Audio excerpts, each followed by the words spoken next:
예수를 죽은 자 가운데서 살리신 이의 영이 너희 안에 거하시면 그리스도 예수를 죽은 자 가운데서 살리신 이가 너희 안에 거하시는 그의 영으로 말미암아 너희 죽을 몸도 살리시리라. 그러므로 형제들아 우리가 빚진 자로 돼 육신에게 져서 육신대로 살 것이 아니니라. 너희가 육신대로 살면 반드시 죽을 것이로되 영으로서 몸의 행실을 죽이면 살리니 무릇 하나님의 영으로 인도함을 받는 그들은 곧 하나님의 아들이라. 너희는 다시 무서워하는 종의 영을 받지 아니하였고 양자의 영을 받았으므로 아바 아버지라 부르짖느니라. 성령이 친히 우리 영으로 더불어 우리가 하나님의 자녀인 것을 증거하시나니 자녀이면 또한 후사 곧 하나님의 후사요 그리스도와 함께한 후사니 우리가 그와 함께 영광을 받기 위하여 고난도 함께 받아야 될 것이니라. 오늘은 하나님의 자녀, 하나님 자녀라는 제목으로 말씀을 나누기 원합니다. 따라합시다. 하나님 자녀. 하나님 자녀. 본문 지금 말씀을 우리가 읽어보면 하나님과 관계해서 우리의 신분을 어떻게 표현하고 있습니까? 하나님과 우리 관계해서. 이 보면 14절에 보면 아들이라는 말이죠. 아들. 그 다음에 16절에 보면 자녀. 17절에도 보면 자녀. 아들. God's son. 이렇게 sons of God. 이렇게 God's children. 아들, 자녀라는 말로 이렇게 묘사하고 있습니다. 인간의 입장에서 보면 사실 상상할 수 없는 자격을 우리에게 부여해 주신 것입니다. 생각해 보세요. 하나님은 온 우주 만물을 말씀 한마디로 창조하신 전능하신 하나님입니다. 그분은 너무너무 영광스러워서 과연 우리가 가까이 할 수 없는 그런 빛에 거하시는 분입니다. 이 제 많은 우리 입술로 감히 하나님하고 부를 수 없는 정말 거룩하신 분이 하나님입니다. 그래서 예수님이 이 땅에 오시기 전에 구약의 이스라엘 백성들은요, 사실 하나님의 이름을 함부로 부르지를 못했습니다. 그러니까 성경을 받았을 때도 하나님이란 이름이 딱 나오게 되면 두렵고 떨렸습니다. 두렵고 떨리는 마음으로 정말 이 깨끗한 마음으로 간구하는 마음으로 하나님의 이름을 썼다고 하는 이야기가 있습니다. 그런데 이제 성경은 하나님과 이제 우리와 관계를 아버지와 자녀, 아들의 관계라고 지금 기억시켜주고 있습니다. 이것은 하나님이 인간에게 주신 놀라우신 축복이고 특권입니다. 그래서 마틴 루터는요, 본문에 나오는 이 하나님의 자녀라는 말씀 부분에 대해서 이렇게 덧붙였습니다. 이 말씀은 황금 문자로 씌워졌으면 좋을 뻔했다는 것입니다. 그리고 이렇게 외쳤습니다. 이 말씀은 극히 찬양할 만하며 넘치는 위로를 던져주는 말씀이다. 독일의 한 신학자가 기독교는 뭐냐? 기독교의 원리를 이렇게 나름대로 정리를 했는데 딱 세 가지로 정리가 됐다고 말합니다. 기독교는 하나님을 아버지로, 나를 하나님의 사랑받는 자녀로, 우리 주변에 있는 사람을 형제로 생각하고 살아가는 것이다. 패밀리 개념에서 나온 것이죠. 여러분, 성도들은 하나님을 아버지라고 부릅니다. 아바 아버지. 그리고 피는 물보다 진하다 그러죠. 그렇죠? 하나님은 우리 자녀된 우리를 뭐예요? 수명처럼 사랑합니다. 그래서 하나님의 세상을 이처럼 사랑하사 독생자를 주셨으니 그래서. 그러므로 여러분, 우리가 잘났든지 못났든지, 우리가 때로는 허물이 있든지 없든지, 내가 하나님의 자녀라면 이 진리를 가슴에 늘 확신하고 살기를 예수 축원합니다. 그래서 좀 당당하게 사시고요, 얼굴도 좀 미소를 짓고 사시고 힘있게 살기를 예수로 축원합니다. 첫째로요, 하나님의 자녀는 하나님의 영으로 인도함을 받습니다. 자, 14절 보세요. 같이 읽을까요? 무릇 하나님의 영으로 인도함을 받는 그들은 곧 하나님의 아들이라. 누가 하나님의 아들이죠? 하나님의 영의 인도를 받는 사람들이에요. 하나님의 자녀가 되면 그래서 평생을 하나님의 성령께서 우리를 책임지고 인도해 줄 믿습니다. 우리가 TV를 통해서 가끔 대통령이 어디를 간다든지 하면은 그 주변에 경호원들이 딱 붙어 있죠. 그래서 호위하죠. 보호해 줍니다. 대통령이 차를 딱 타고 가게 되면 앞뒤에 경찰차가 딱 호위를 하게 되고, 또 비행기 위에서는 비행기가 뜨기도 하고, 또 어디를 가게 되면은 또 수상한 건물이 의심스러우면 경호원들이 가서 건물을 다 수색하죠.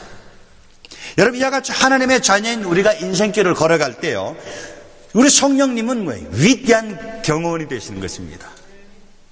그래서 여러분 성령 하나님께서 직접 호해해 주시고 우리를 인도해 주신다고 하는 이 말씀을 여러분 꼭 믿기를 바랍니다. 하나님 모세를 사용해서 이스라엘 백성들을 출애굽시켰죠. 출애굽시키고 시내산에서 언약을 맺으면서 하나님의 자녀로 받아주시고 그리고 결국은 자녀로 받아주시고 그들을 지켜주시고 보호해 주시다고 했죠. 그래서 광야 40년 동안 하나님께서 어떻게 이스라엘 백성들을 지키고 보호하셨습니까?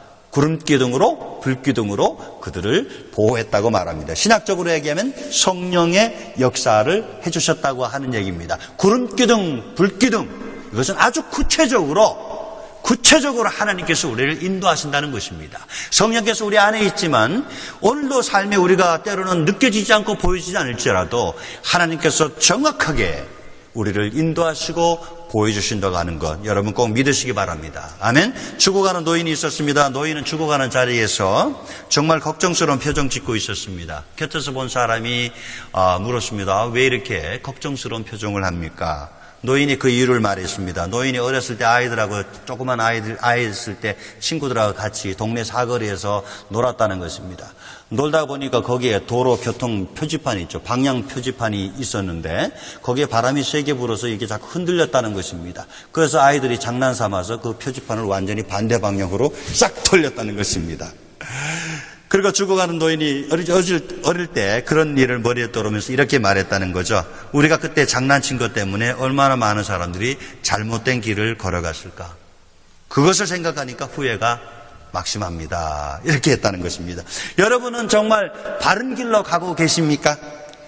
장난친 인생 때문에 잘못된 길로 걸어가고 있지는 않습니까? 인생의 마지막 시점에서 잘못된 길로 가고 있구나.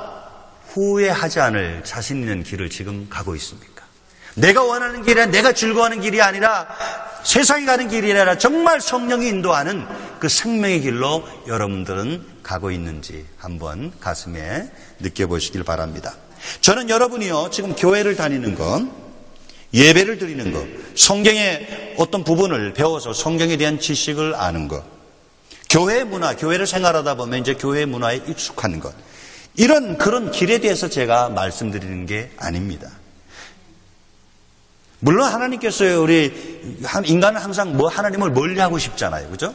하나님을 멀리하고 싶은데 이렇게 그러한 예배하는 것, 하나님 말씀을 듣는 것, 교제 나누는 것, 멤버십을 갖고 있는 것 사실 귀한 일이죠. 이것은 하나님의 은혜가 없이는 절대로 되어질 일들이 아닙니다.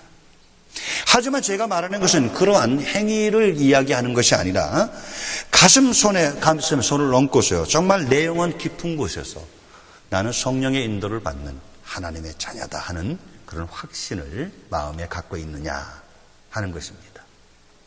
요한복음 3장에 보면은 이 니고데모 관원이 어느 날 밤에 예수님께 찾아왔습니다. 예수님은 니고데모가 뭐 때문에 온 줄 알았습니다. 영혼에 대한 갈급함입니다. 영생에 대한 갈증 때문에 왔습니다. 예수님이 그 마음을 딱 아시고 대짜고자 이렇게 얘기했습니다. 진실로 말하는 사람이 거듭나지 않으면 하나님 나라에 들어갈 수 없다. 영생 얻을 수 없다는 것입니다. 본어게인 하지 않으면. 그러니까 니고데모가 깜짝 놀랐습니다. 그러면 제가 나이가 지금 많은데 다시 모태에 들어가서 어머니 뱃속에 들어가서 다시 내가 태어나야 됩니까? 이렇게 이제 얘기했죠. 질문을 받으신 예수님이 그렇게 말씀했습니다. 요한복음 3장 6절 7절 말씀입니다. 같이 읽을까요? 육으로 난 것은 육이요 성령으로 난 것은 영이니 내가 내게 거듭나야 하겠다 하는 말을 기히 여기지 말라. 여러분 인생은요 한 번 육신을 통해서 부모의 육신을 통해서 육적 생명이 태어납니다. 그렇죠? 이와 같이 하나님의 자녀로 태어나는 것은 어떻게 태어나냐면 성령을 통해서 태어납니다. 성령이 우리의 죽은 영을 다시 태어나게 할 때 이것을 거듭났다, 중생했다, 영생을 얻었다, 하나님의 자녀가 됐다 이런 말을 하는 것입니다. 여러분 인간은 원래 하나님의 형상을 입고 창조되었습니다. 하나님의 형상을 입었다고 하는 것은 하나님은 영이십니다. 바로 인간은 영적인 존재로 태어났다는 것입니다. 인간은 영입니다. 그런데 인류조상 아담 하와가 영적 타락으로 인해서 영이 죽었다고 성경은 말합니다. 그리고 모든 후손들이 그 영이 죽은 상태로 다 태어나서 살게 되었죠. 하지만 예수님이 땅에 오셔서 인간의 모든 영적인 타락의 죄악을 십자가에서 친히 짊어지시고 부활하셨죠. 그래서 그분을 믿는 자마다 멸망치 않고 영원한 생명을 주실 길을 열어주셨습니다. 그리고 이 예수 십자가의 복음과 부활의 복음을 마음에 믿어지면 성령이 오셔서 우리의 죽을 영을 다시 태어나게 하셔서 거듭나게 하는 거 여러분 믿으시기 바랍니다. 제가 강조하고 싶은 것은요, 바로 이러한 예수님의 십자가의 대속의 복음, 부활 생명의 복음을 믿어서 성령으로 우리 영이 거듭나는 경험을 하셨는가 하는 말입니다. 예수님이 어느 날 제자들과 함께 가이사랴 빌립보 지방에 가는 중이었죠. 그때 예수님께서 제자들에게 너희는 나를 누구로 하느냐 그랬어요. 그때 베드로가 뭐라 그랬죠? 유명한 말씀이었죠. 주는 그리스도시요 살아계신 하나님의 아들입니다. 그래서 예수님이 말했습니다. 바요나 시몬아, 이것을 내게 알게 한 것은 혈육이 아니라 하늘에 계신 내 아버지라고 말씀했습니다. 그리고 의미 있는 말씀을 던지셨습니다. 마태복음 16장 18절 말씀 같이 읽을까요? 또 내가 내게 이르노니 너는 베드로라, 내가 이 반석 위에 내 교회를 세우리니 음부의 권세가 이기지 못하리라. 이 반석은 이 베드로의 신앙 고백을 말합니다. 주는 그리스도시가 살아계신 하나님의 아들입니다. 주님은 우리의 구원자시고 육신을 입고 이 땅에 오신 세상 죄를 질고하는 하나님의 아들입니다. 이런 고백이죠. 내 교회를 세운다 하는 말씀은 두 가지로 생각할 수 있습니다. 믿음의 사람들이 모이는 공동체인 교회를 세운다고 하는 그런 말과 우리 개개인의 심령을 하나님의 성령이 거하셔서 성전을 삼겠다고 하는 말도 됩니다. 사도 바울은 이렇게 말씀했죠. 고린도서 3장 16절 같이 읽을까요? 너희가 하나님의 성전인 것과 하나님의 성령이 너희 안에 거하신 알지 못하느냐 그랬다. 여러분 예수님은요 하나님의 은혜로 베드로가요 주는 그리스도의 살아계신 하나님의 아들이라는 고백을 분명히 했습니다. 이거는 자기가 혈육이 한 게 아닙니다. 하나님이 은혜로 고백할 수 있는 믿음을 주신 거죠. 그 신앙 고백 이에 뭐예요? 성령을 보내주셔서 심령교회를 세우셨다 이렇게 말할 수 있습니다. 즉 누구든지 하나님의 은혜로 이 고백을 믿음으로 할 수만 있다면 성령은 우리에게 오셔서 영을 거듭나게 하시고 하나님의 자녀가 되게 하시는 거 믿으시기 바랍니다. 그렇게 되면 무슨 일이 일어납니까? 로마서 8장 35절에서 다음과 같이 선언했습니다. 같이 읽을까요? 누가 우리를 그리스도의 사랑에서 끊으리요? 환난이나 공고나 핍박이나 기근이나 적신이나 위험이나 칼이라. 성령은요 사랑의 영이죠. 그분은 우리를 거듭나게 하신 것뿐만 아니라 거듭난 영에 함께 거하셔서 우리를 뭐예요? 사단의 권세를 이기게 하고 환난과 역경에서도 꿋꿋이 믿음으로 승리할 수 있도록 보호하시고 인도해 주시는 것을 믿으시기 바랍니다.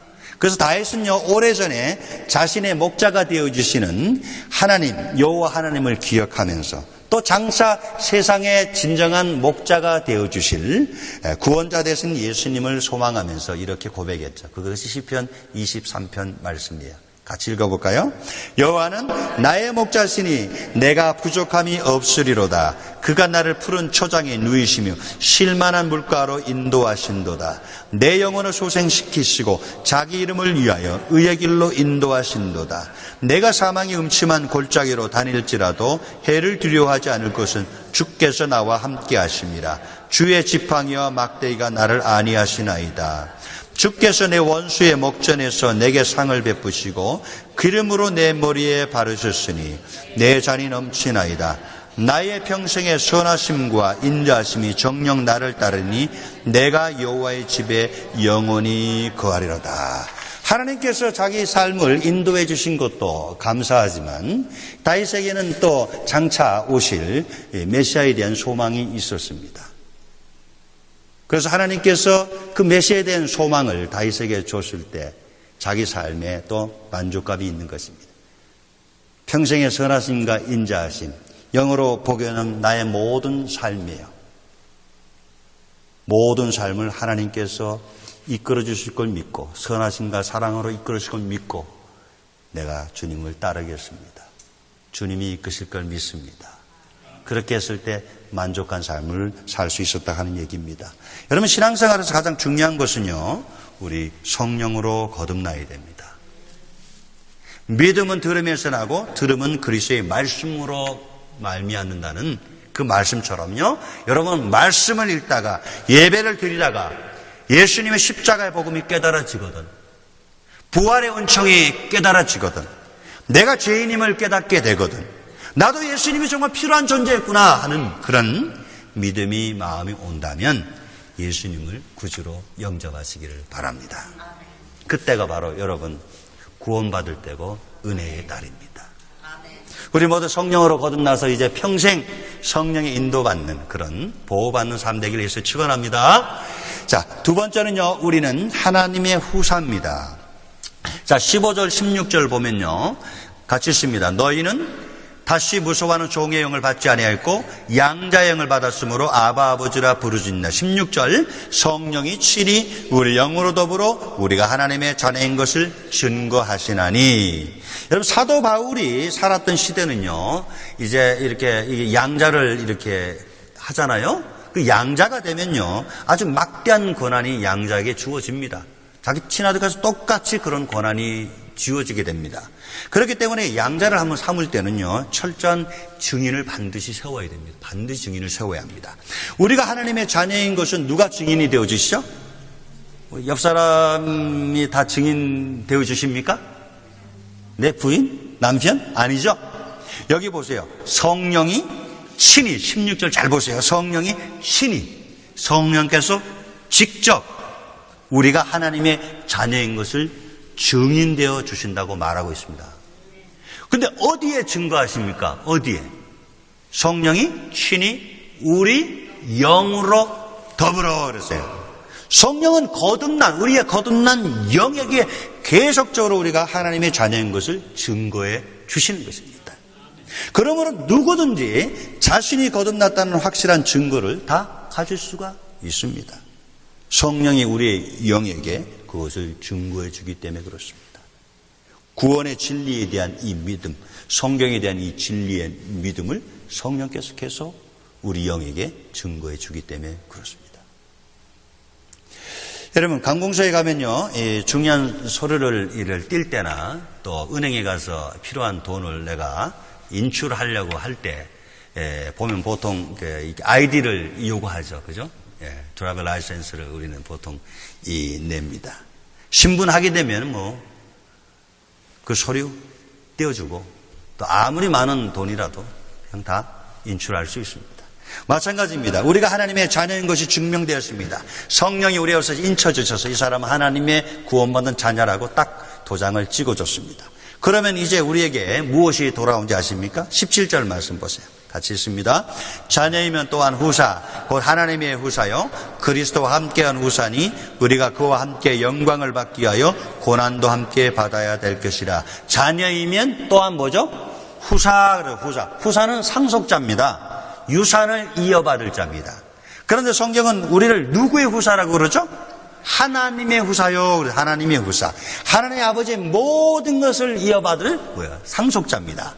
그리고 그 밑에 보세요. 17절 중반부의 말씀 보면 그리스도와 함께한 후사다. 예수 그리스도와 함께 공동으로 이어받을 상속자라는 것입니다. 예수께서 누리는 모든 영광을 우리도 다 똑같이 누린다는 것입니다. 이 말씀을 기록한 사도 바울이 고린도후서 12장에 보면 자기가 삼층천에 올라간 이야기를 간증합니다. 그 올라가 봤는데 너무너무 아름답고 이걸 뭔가를 이렇게 묘사를 할 수가 없어. 여러 가지 아름다운 말을 하는데 그 말을 설명할 수가 없어요. 성령의 감동에서 성경을 이렇게 기록한 사도 바울이지만 그 천국에 대한 그 장엄함을 말로 어떻게 표현할 수 없다고 고백하고 있습니다.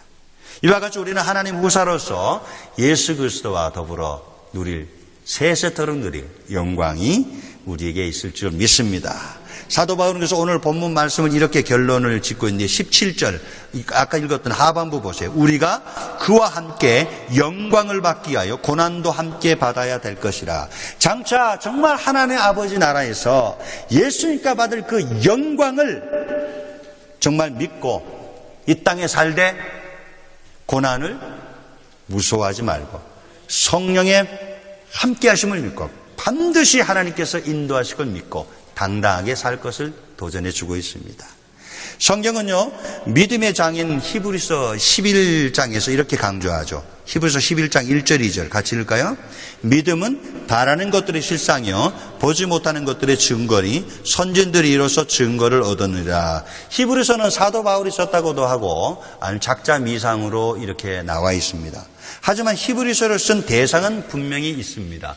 유대인 중에 예수 믿은 유대 크리스찬들입니다. 작자는 지금 유대 크리스찬들에게 그들의 조상들이 어떻게 믿음 생활을 했는가를 사실 계속 이야기합니다. 아브라함은 어떻게 믿음 생활을 했고 이삭, 야곱, 요셉은 어떻게 믿음 생활을 했는가 이런 얘기를 간단하게 하면서 이제 이 아주 중요한 얘기를 모세에 와서 얘기합니다. 그래서 모세의 믿음 이야기를 풀어갑니다. 히브리서 11장 24절 26절인데요. 같이 읽을까요? 믿음으로 모세는 장성하여 바로의 공주의 아들이라 칭함을 거절하고 도리어 하나님의 백성과 함께 고난받기를 잠시 죄악의 낙을 누리는 것보다 더 좋아하고 그리스도를 위하여 받는 능력을 애굽의 모든 보화보다 더 큰 재물로 여겼으니 이는 상주심을 바라봄이라. 여기 보면 믿음으로 모세는 그랬죠. 모세에게는 하나님이 주신 믿음이 있었습니다. 어떤 믿음이냐면 아까 얘기했죠. 그리스도를 위하여 그랬다. 모세에게는 이런 믿음이 있었습니다. 장차 인류를 죄에서 구원할 구세 되신 그리스도가 오실 것을 믿음의 눈으로 하나님의 은혜 때문에 믿음의 눈으로 볼 수가 있었다고 하는 얘기입니다. 더 큰 재물로 여겼으니 이는 상주심을 바라봅니다. 예수가 함께 하나님 나라의 소사를 영광이 세상 것보다 훨씬 큰 재물인 것을 알았다는 것입니다. 그리스도에 대한 확실한 모세의 믿음의 영향력이 어떻게 나타나는지 아십니까? 하나님이 주셔서 이 그리스도에 대한 소망이 모세에게 꽉 밀려들어올 때, 그리스도의 믿음이 꽉 밀려왔을 때 모세의 삶에 어떤 변화가 일어나는 줄 아십니까? 바로의 공주의 아들로 세상의 죄악을 누리고 사는 것, 애굽의 모든 보화를 즐기고 사는 것보다 비록 구차하게 살아도 하나님의 백성의 가치관을 가지고 사는 것을 더 귀하게 여기고 살았다는 것입니다. 신문을 보니까요, 프랑스의 한 이 조그만 마을의 시장이 이 게이 커플이 이제 결혼식 집례를 해달라 그러는데 이 시장이 거부를 했어요. 그랬더니 이 게이 커플이 이 변호사를 사서 수를 해버렸어. 아주 프랑스가 지금 난립니다. 그러자 동생의 주례를 거저 불란서 시장이요, 이렇게 말했습니다. 게이 남성의 결혼식을 서느니 차라리 교수대에 서겠다. 지금 수가 걸려가지고 신문에 보니까 최고 징역 5년을 살든지 아니면은 또 벌금이 한 10만 불 이상 때린다는 것입니다. 세상이 지금 이렇게 지금 악해 있는 세상입니다. 근데 모세는요, 장차 자기를 구원할 그리스도의 믿음이 이렇게 있었기 때문에 세상과 타협을 단호히 거절할 수 있었던 것이죠. 자, 12절, 13절 보십시오. 같이 읽겠습니다. 12, 13절 시작. 그러므로 형제들아, 우리가 빚진 자로 돼 육신에게 져서 육신대로 살 것이 아니니라. 너희가 육신대로 살면 반드시 죽을 것이로되 영으로서 몸의 행실을 죽이면 살리라. 사도 바울은 지금 이 땅에 사는 동안에 육신에 져서 육신대로 사지 말고요, 영으로서 몸의 행실을 죽이면 살라고 말합니다. 사도 바울은 지금 여기서 인간이 가지고 있는 세 가지 성질을 지금 설명하고 있습니다. 잘 보세요. 하나는 영에 대한 이야기가 나옵니다. 영. 두 번째는 육신. 세 번째 몸. 영은요, 하나님을 인식하고 교통하는 기관입니다. 영은 하나님을 인식하고 교통하는 기관이에요. 그러면 하나님을 내 눈에 보이도록 역사해 달라고 사실 하지 않아도 됩니다. 성령이 사람들 속에 들어오지 않았던 구약시대의 기드온처럼 손에 잡히는 감각적인 것을 역사해 달라고 하지 않아도 돼요. 성령이 역사하면 또 그렇게 해줘요. 단지 오늘날은요, 성령이 우리 안에 거하시기 때문에 말씀과 기도를 통해서 우리 영이 더욱 알아가야 합니다. 이 시대는. 그리고 육신은 무엇입니까? 우리의 마음이에요. 마음. 혼, 자아. 그렇죠? 지성, 감정, 의지를 갖고 있는 인격. 그렇죠? 여러분 인격을 손상시키면 기분 나빠하는 그거. 그 인격입니다. 그 자아입니다. 몸은 뭐예요? 바디를입니다. 바디. 그리고 인간은 영, 육신, 바디를 갖고 있습니다. 원래 하나님이 인간을 창조하실 때 하나님의 계획은요, 영인 인간이 혼을 가지고 살면서 육에 거하도록 했습니다. 그러니까 우리의 몸은요, 장막이에요. 임시로 거하는 것입니다. 우리가 이 장막, 육신의 장막을 벗으면 우리 영혼이 하나님께 갑니다. 혼은 영에 속해 있어요. 그래서 하나님의 영이 인간의 영에 거하시면서요, 하나님의 뜻을 인간의 영에게 계속 밝혀줍니다. 밝혀주면 그 인간의 영이 인간의 혼에 하나님의 뜻을 명령합니다. 그럼 인간의 혼이 육체를 통해서, 육체의 워킹을 통해서 하나님의 일을 해나가는 것입니다. 이것이 원래 하나님이 만드신 그 펑션이에요. 그런데 아담 하와가 죄를 지음으로 영적 타락이 왔죠. 그래서 하나님의 영이 그에게서 떠나고, 그래서 인간의 영은 죄로 인해 죽고, 그 다음에 뭐예요? 육신이 됐습니다. 육체가 됐습니다. 육신이 된 인간은요, 하나님의 영이 없는 육신이 된 인간은 철저히 하나님을 배척하고 자기 중심으로만 살아갑니다. 그래서 로마서 8장 7절을 보십시오. 같이 읽을까요? 육신의 생각은 하나님과 원수가 되나니 이는 하나님의 법에 굴복치 아니할 뿐만 아니라 할 수도 없습니다. 성령으로 거듭나지 않는 세상 사람들은 절대로 그 육신을 가지고 하나님을 사랑할 수 없습니다. 하나님의 말씀에 순복할 수 없습니다. 거듭나야 하는 일이지 거듭나지 않고서는 안 됩니다. 그래서 하나님은 이러한 죄인을 구원하시고자 예수를 보내주셨습니다. 그래서 갈라디아서 5장 24절 같이 읽을까요?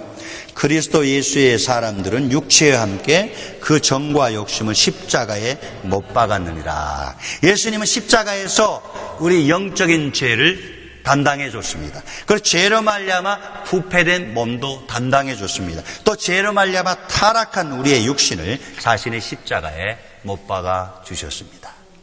그리고 사도 바울이 아주 중요한 말씀했습니다. 갈라디아 2장 20절 말씀 같이 읽을까요?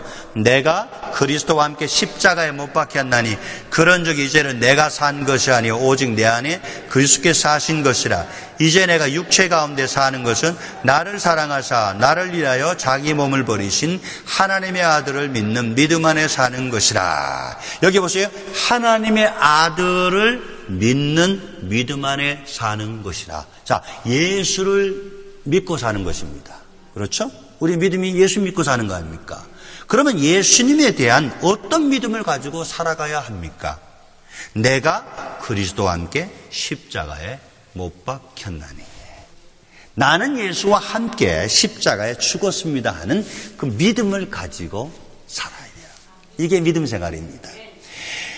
즉 내 생각도 죽었습니다. 내 성질도 죽고 나의 편견도 죽고 내 고집도 죽고 내 계획도 죽고 내 욕망도 죽고 내가 즐기는 나쁜 습관도 죽고 남 판단하는 마음도 죽고 내 마음대로 안 되면 성질내는 기질도 죽고 내가 주인데 살려는 마음도 죽고 내가 좋아하는 대로 살아가는 감정도 십자가에 나는 다 죽었습니다 하는 이 믿음으로 살라는 거예요.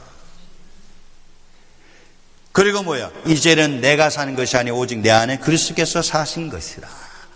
영으로 내 안에 오신 예수님이 주인 되어 산다는 믿음으로 살라는 것입니다. 이게 믿음 생활이에요, 여러분. 이렇게 우리가 살면 어떤 결과가 나타나는지 아십니까? 11절 보세요. 11절. 같이 있습니다. 예수를 죽은 자 가운데 살리신 이의 영이 너희 안에 거하시면 그리스도 예수를 죽은 자 가운데 살리신 이가 너희 안에 거하시는 그의 영으로 말미암아 너희 죽을 몸도 살리리라. 영이 너희 안에 거하시면, 정말 성령이 우리 안에 거하신다면, 먼저는 예수를 믿고 성령이 오셔서 우리의 죽은 영을 살리시고 성령이 우리 안에 오셔야 되죠. 그죠? 그리고 그 다음에는 날마다 순간마다 내가 예수와 함께 십자가에 죽었습니다. 믿음으로 고백하며 의식적으로 그렇게 살아야 됩니다. 매 순간순간 그런 의식을 가지고 살아야 됩니다. 그러면 뭐예요? 그리스도 예수를 죽은 자 가운데 살리신 이가 누구예요? 성령입니다. 이 성령이 너희 안에 계신 그의 영, 그 성령이 우리 안에 오셨습니다. 우리 안에 오신 성령으로 말미암아 너희 죽을 몸도 살린다는 것입니다. 십자가에 죽으신 예수님을 사망에서 부활시킨 성령께서 우리도 정말 내 자아를 십자가에 다 내려놓으면 예수께서 우리를 새롭게 세우시고 다듬으시고 정말 하나님이 원하신 삶으로 만들어주시고 축복해주시고 이끌어주시겠다고 하는 말씀입니다. 이런 은혜가 있기를 예수를 축원합니다. 아멘. 조지 부시 전 대통령의 에피소드인데요. 대통령으로 있을 때 이 시골의 초등학교 이 교실에 들어갔습니다. 학교를 방문했는데 조그만 1학년 학생이 자꾸 부시 대통령이 할아버지 정말 대통령이에요? 대통령이요? 아이고 당황스럽게 자꾸 물어보는 것입니다. 대통령이면은 증명서 주세요. 그러니까 없죠. 그래가지고 자기 드라이버 라이센스 크레딧 카드 줬더니 뭐 이름밖에 없는데 뭐 대통령도 없잖아요. 대통령이면은 보여줘요. 그러니까 너무 당황스러워서 조그만 애가 그러니까. 그래서 교실 밖에 나와서 이제 운동장을 딱 해서 이제 차가 있는 데로 가는데 거기 봤더니 경호원들이 대통령이 딱 나가니까 경호원들이 쫙 포진해 있는 것입니다. 그리고 리무진이 딱 차가 있는데 거기 대통령이 딱 걸어가서 이제 차를 딱 타는 것입니다. 그때 조그만 아이가 얘기했습니다. 이야, 진짜네, 진짜. 진짜네. 여러분, 하나님의 자녀입니까? 하나님의 자녀된 증거를 가지고 계십니까? 예수의 십자가의 대속사역과 부활의 진리를 자꾸 들음으로써 믿음이 와서 성령이 우리의 죽은 영을 살리고 거듭나는 역사가 있길 위해서 축원합니다. 그 마음이 생기거든 주님 붙잡으십시오. 그리고 날마다 순간마다 내 자아를, 내 인격을, 내 생각, 감정, 의지를 십자가의 자리에 올려놓고요. 내려오지 말게 하십시오. 저도 자꾸 내려오려고 그래가지고 문제입니다. 순간순간 내려와요. 조금만 가만히 있으면 그냥 벌써 내려와 있어. 올리시고 그리고 성령이 마음의 주인이 되어서 말씀으로 우리의 복된 길을 인도하도록 하시길 바랍니다. 나는 십자가에 죽고 예수가 주인 되어서 복된 삶을 살길 바랍니다. 하나님의 밀이 땅에 떨어져 죽지 않으면 그대로 있고 죽으면 많은 열매를 맺느니라. 내 자신이 십자가에 죽으면 많은 열매를 맺는데 성경에는요 30배, 60배, 100배의 결실입니다. 우리가 애쓴다고 해서 열매 맺을 거 없습니다. 내가 자아를 내려놓고 성령이 정말 인도하시고 역사하면요 100배의 결실이 있을 줄 믿습니다. 저는 기대가 되더라고요. 내 인생에 그런 100배의 결실, 기적 같은 인생이 일어난다면 기꺼이 하고 싶어요. 우리 모두 십자가의 자리로 나갑시다. 성령이 역사하셔서 상상할 수 없는 변화, 기적, 치유, 회복, 평안 모든 것들이 하나님의 계획 가운데서 아름답게 이루어지는 그런 놀라운 역사가 있기를 예수로 축원합니다. 우리 서로 한번 고백합시다. 두 사람씩 서로 보여주세요. 자, 따라합시다. 저는 십자가에 죽었습니다. 예수님이 내 삶의 주인입니다. 제 성질은 십자가에 죽었습니다. 이제는 예수님의 성질이 제 성질입니다. 똑바로 하세요. 나는 십자가에 죽었습니다. 죽은 사람은 말이 없답니다. 여러분 우리 삶에 정말 100배의 결실이 있기를 바랍니다. 아멘. 눈 감아주시기 바랍니다. 여러분 혹시 오늘 하나님의 은혜가 임해서 예수님을 나의 삶의 주인으로 모시고 싶은 분이 있습니까? 마음으로 믿어 의에 이르고 입으로 시인의 구원을 얻는다고 했거든요. 여러분 그런 감동이 오면 그 진리를 붙잡고 싶은 마음, 내가 예수님이 정말 필요하다고 하는 마음이 있으면요 이런 마음을 여십시오. 그 그 진리를 받아들이고 성령께서 역사하시도록 해주시기 바랍니다. 그런 분이 있으면은 이 말씀을 한번 따라서 같이 한번 기도했으면 좋겠습니다. 이미 거듭난 사람도 우리 같이 한번 한 목소리로 기도했으면 좋겠습니다. 하나님, 저는 죄인입니다. 내 모든 죄를 삶을 회개합니다. 나를 위한 예수님 십자가의 대속의 은혜를 믿습니다. 부활하신 예수의 생명을 원합니다. 성령이여 오셔서 나의 영을 거듭나게 해 주소서. 예수 이름으로 기도합니다. 아멘. 우리 다시 우리 합심기도 한번 할까요? 우리 고백합시다. 이제 날마다 매 순간마다 나는 십자가로 나가겠습니다. 이제는 예수님이 꼭 주인 되어 주셔서 정말 내 삶에 기적 같은 일들이 일어난 것을 내가 보고 싶습니다. 내 힘과 노력과 열정을 다 내려놓고 정말 예수님 말씀하셨던 100배의 기적 같은 일들이 내 삶에 일어났으면 좋겠습니다. 이제는 그렇게 기대하고 바라고 살겠습니다. 우리 같이 한번 기도합니다. 좋으신 아버지 감사합니다. 하나님 성령께서 우리에게 오셔서 영을 거듭나게 하시고 성령께서 인도하시고 끝까지 우리를 지켜주시는데 아버지 우리는 성령께 주권을 내려놓지 못한 것들이 있습니다. 이제는 우리의 모든 자아를 십자가에 내려놓고 성령이 어디까지 우리를 인도하시고 정말 성령께서 얼마만큼 우리 삶을 변화시킬 수 있고 성령의 어떤 능력으로 내 기적을 일으킨가를 아버지 보기를 원합니다.